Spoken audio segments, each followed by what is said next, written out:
What if I told you that the version of you who already has the life you dream about is reaching out right now, trying to deliver a single urgent message? That message is simple yet powerful. If you do not change who you are on the inside, nothing on the outside will ever truly change.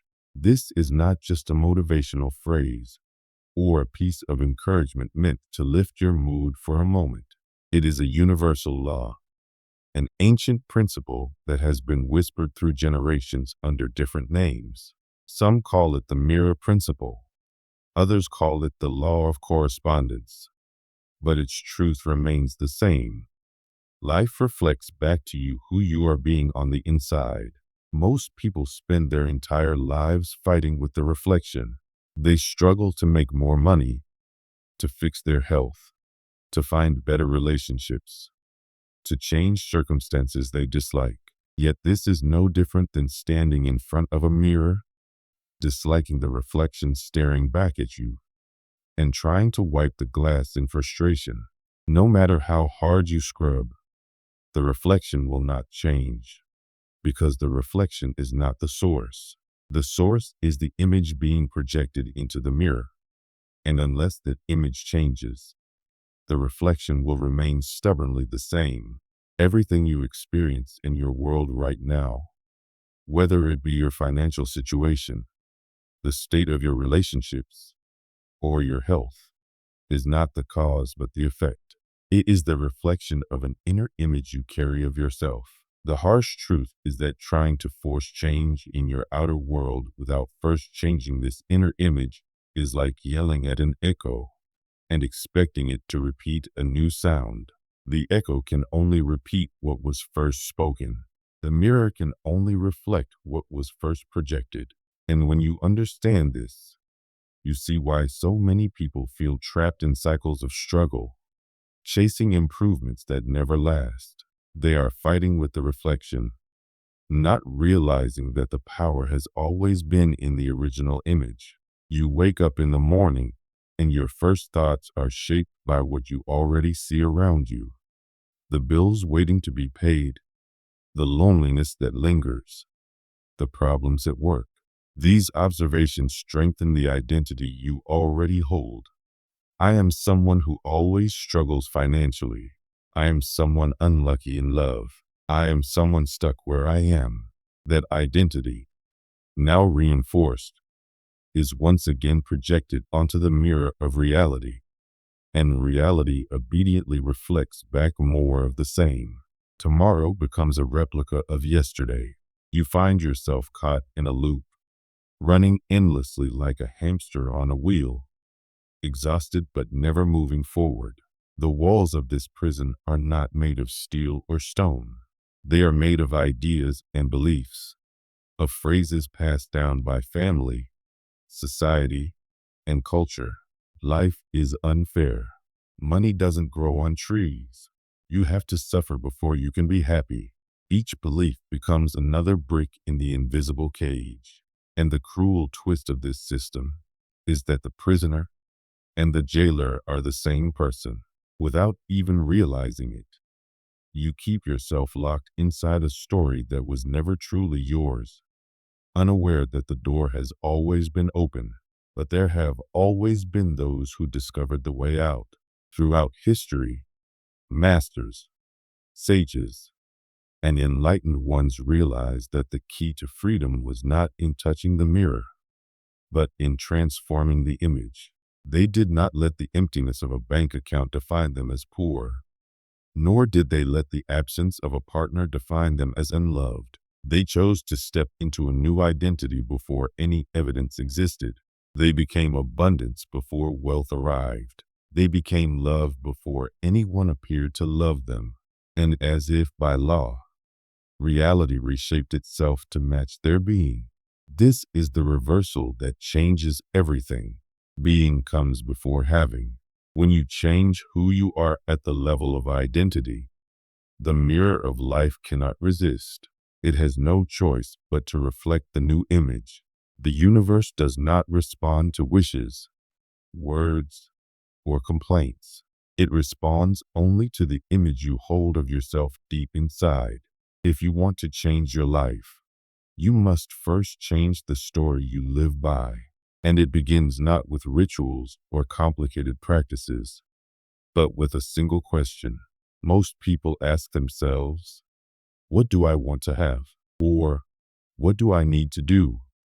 But those questions keep them trapped in the same level of consciousness, focused on what they lack.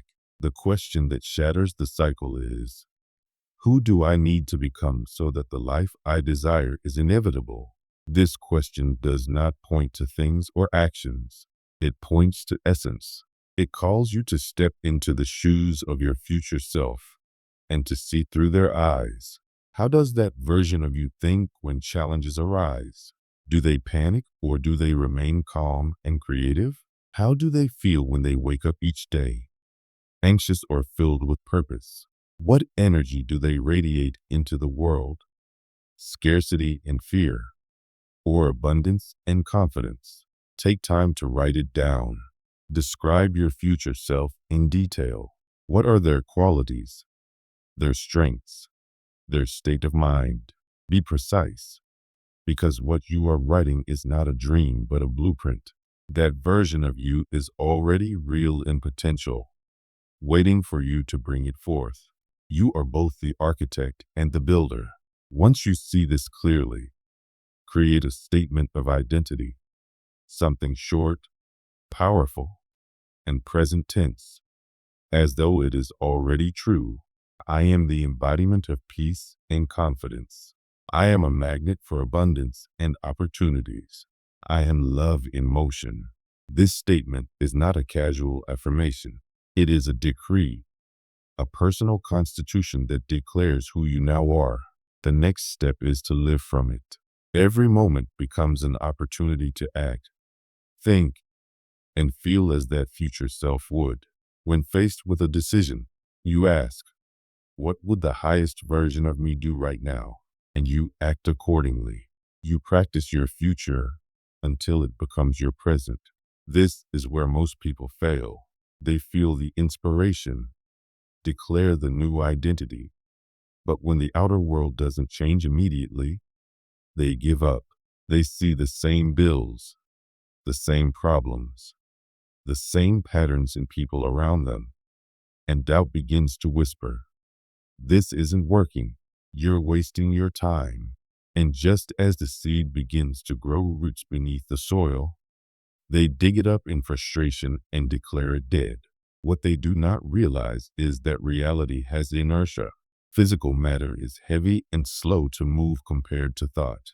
When you shift your identity, the command has already been given, but the ship of your life takes time to turn. Just like a massive vessel in the ocean, the wheel is turned instantly, but the ship itself moves slowly, resisting at first, until it gradually changes direction. The delay is not a failure. It is the natural process of transformation. This delay is your true test. It is the silent gap between planting and harvest. Nothing appears to happen, but beneath the surface everything is being rearranged.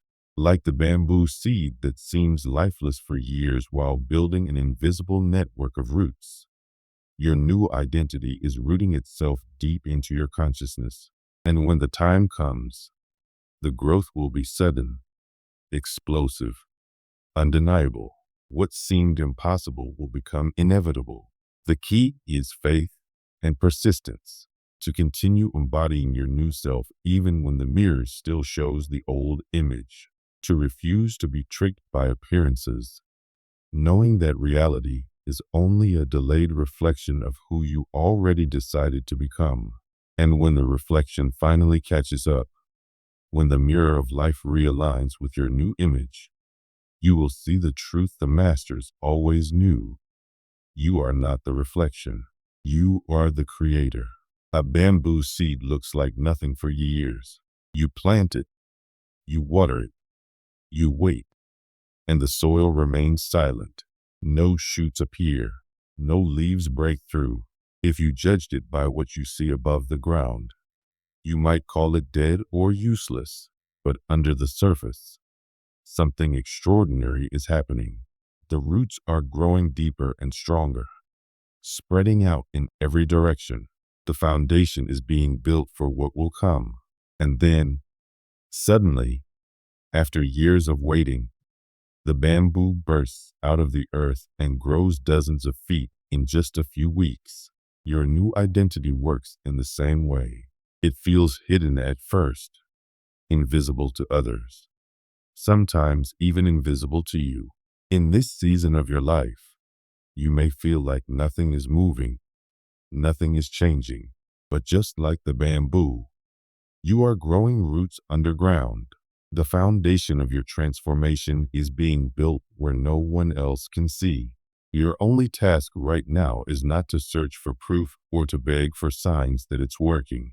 Your task is to keep showing up, to keep watering the seed with unshakable faith in who you have chosen to become. This is the crossing of the desert. It is the silent test. When the world outside is screaming in unison that nothing is happening, when evidence seems to contradict your inner vision, this is the moment that separates the amateurs from the masters. Amateurs give up when the ground looks barren. Masters keep nurturing the seed, knowing the breakthrough is hidden beneath the soil. Masters are able to sustain the feeling of the dream fulfilled before it shows up in the mirror of reality. But here's the hard truth. Even people who practice patience, even people who wait with discipline, often still fail to see results. They cross the desert faithfully, yet the world around them doesn't budge. They feel like they are doing everything right, but something is missing, and without realizing it, they sabotage their own efforts by projecting the wrong energy into the mirror of reality. Here is the mistake. They are trying to create a new future while staying tuned to the frequency of the past. They are asking for transformation with their words while radiating the old vibration with their emotions. And the universe does not respond to words. It responds to energy. The universe listens to your vibration, not your vocabulary. It listens to your emotions, not your speeches. And this leads to one of the most important secrets. There is one word the universe does not understand. That word is not. When you say, I don't want to be in debt, the mirror of reality ignores the don't. It hears debt, and so it gives you more of the same vibration. When you say, I don't want to be alone anymore, the universe doesn't process the denial. It picks up the emotional weight of alone, and so loneliness keeps circling back. The universe is like a great yes. It says yes to whatever you pour your feelings and focus into, no matter what words you use. This is why resisting your problems never works. Whatever you resist persists. Fighting against the dark only feeds the dark. The true key is not to fight, but to redirect. Not to push against what you hate, but to place all of your focus on what you want to create. Instead of saying, I am tired of being alone, reframe and embody, I am whole, and I am opening myself to deep, meaningful love. Instead of repeating, I can't stand this job, declare, I am a magnet for work that values me, celebrates me, and uses my gifts. This is not wishful thinking. It is energetic precision. At first glance, it sounds simple, but living this way is not easy. It requires mental discipline. You must become the gatekeeper of your mind. Decades of conditioning taught us to complain, to focus on problems, to dwell on what is wrong. We have been trained to live reactively. To break that cycle, you must retrain yourself daily to shift from fear to love, from lack to abundance, from complaint to creation. Every day is practice. Every thought is training. Speaking the language of the universe is learning to communicate not in resistance, but in affirmation. When you manage to combine three powerful elements, choosing a new identity, holding patience in the desert season, and focusing only on what you want, something truly magical begins to unfold. The universe, which once seemed indifferent or even hostile, begins to move in your favor. You start noticing signs. Small coincidences appear. Opportunities come from unexpected places. Reality itself seems to bend and reshape according to your inner projection. But none of this is new. This wisdom has been whispered for thousands of years, long before modern books and seminars. It was carved in stone and passed through mystery schools. In ancient Egypt, there was a figure named Thoth, the ibis-headed god, known as the scribe of the gods. He was the keeper of knowledge, the master of wisdom, the architect of cosmic order. His wisdom was so deep and sacred that it was reserved only for initiates in hidden temples. He taught that the universe was not random chaos, but a perfectly ordered system governed by universal laws. Whoever understood these laws could move with the flow of the cosmos instead of being blown around like a leaf in the wind. When Greek and Egyptian cultures merged, the Greeks fused Thoth with their own god Hermes, the messenger and patron of communication. From this union was born Hermes Trismegistus, Hermes the thrice great, great as a king in the material world, great as a philosopher in the mental world, and great as a priest in the spiritual world. To him is attributed a body of sacred writings now known as Hermetic wisdom. These were not religious dogma, but instruction manuals for reality itself, guides to understanding universal law and learning how to consciously shape your life. At the center of these teachings lies one phrase, a principle so simple yet so powerful that it has echoed for centuries. As above, so below, as within, so without. This is not poetry. It is the law of correspondence. It means that the outer world is always a reflection of the inner world. The macrocosm and the microcosm mirror each other. Your life is not shaped by random luck or external forces. It is shaped by the vibration of your inner being. You do not attract what you wish for. You attract what you are. Your finances reflect your inner beliefs about prosperity or scarcity. Your relationships mirror the love or fear you carry. Even your health responds to the energy you hold about your body. The clearest evidence of this law shows up in the people around you. The person who irritates you most, whose behavior drives you crazy, is not an accident. They are a mirror. They show you a trait you reject, deny, or repress in yourself. Carl Jung called this your shadow. The universe places these mirrors in your path not to punish you, but to help you integrate, to make you whole.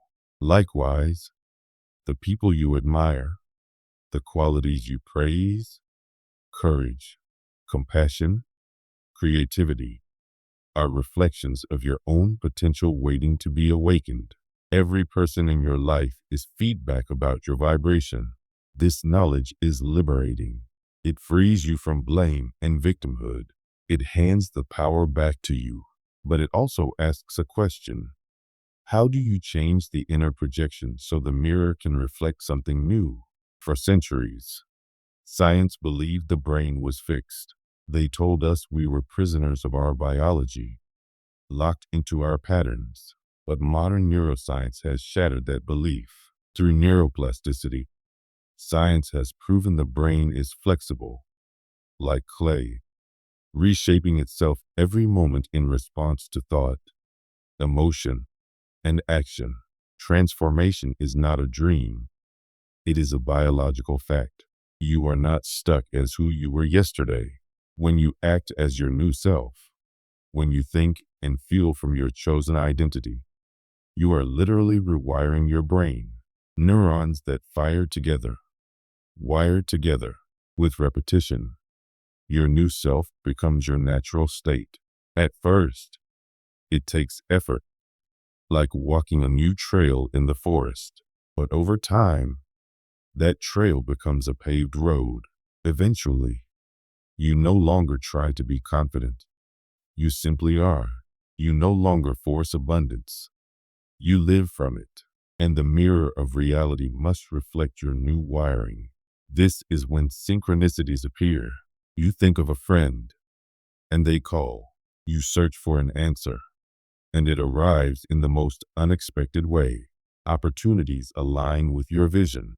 Carl Jung called these events synchronicities, meaningful coincidences without obvious cause. To most people, they seem like random luck, but to those who understand the mirror, they are proof of alignment. Think of yourself as a radio. If you are tuned to 99.9 FM, you hear only scarcity and struggle. Change the dial to 107.7 FM, and suddenly you hear abundance and flow. Your reality shifts with your frequency. Synchronicities are not the final harvest. They are the universe whispering, "Yes, you're tuned in. Keep going." They are confirmation, feedback that your projection has been received. The mistake people make is treating these signs as the end. They see one coincidence, relax, and fall back into old patterns. The flow stops. The truth is, synchronicities are the first drops of rain before the storm of abundance. They are not the harvest. They are the promise of it. They are encouragement to keep holding the vibration even stronger. This wisdom spans across ages and disciplines, from Thoth's temples to Jung's psychology, from Hermetic philosophy to neuroscience. The message is one. Your outer world is the mirror of your inner state. The universe does not judge, does not prefer. It simply reflects. If you project fear, limitation, and excuses, you remain trapped in the same cycles, like a hamster on a wheel, running hard but going nowhere. But if you choose to project your highest self, brave, abundant, loved, free, the mirror must obey. The greatest illusion was believing you were powerless, believing you were only a background character in someone else's story. The truth is, you have always been the artist with the brush, the director of the movie, the architect of destiny. The mirror is waiting, always obedient, always exact. What it reflects depends only on the image you project. You can continue projecting the old story, the past self, the pain, the lack, or you can choose now, in this sacred moment, to project the image of your highest self. You can declare, with full certainty, "I change the image," and the mirror obeys. The moment you do, life begins to shift. The mirror cannot resist. It is bound by law to reflect what you are. The choice is yours now, and has always been yours.